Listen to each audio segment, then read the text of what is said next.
Mana bu 4 ta holatda siz MIPdan umuman qo'rqmasangiz ham bo'ladi. Hamma qo'rqadigan, lekin aslida esa aksincha bo'lgan holatni men sizga to'liq tushuntirib beraman. Bu uchun videoga like bosib, kanalga obuna bo'ling.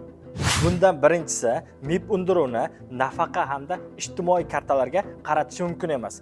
Ya'ni sizning nafaqa yoki ijtimoiy kartalaringizga tushadigan pullarni kesib keta olmaydi.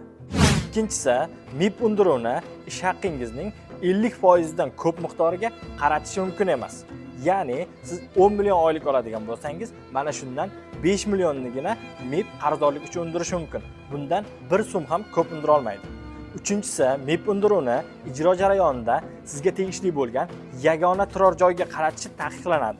Ya'ni siz kredit olgansiz katta miqdorda va unga hech qanday garov qo'ymagansiz. Va MIP ijro jarayonida undiruvni sizga tegishli bo'lgan mashina yoki boshqa turdagi mulklarga qaratishi mumkin, lekin yagona yashash joyiga emas. Bunga faqatgina sudning tegishli qarori bilan aniq manzili ko'rsatilgan holda yo'l qo'yiladi.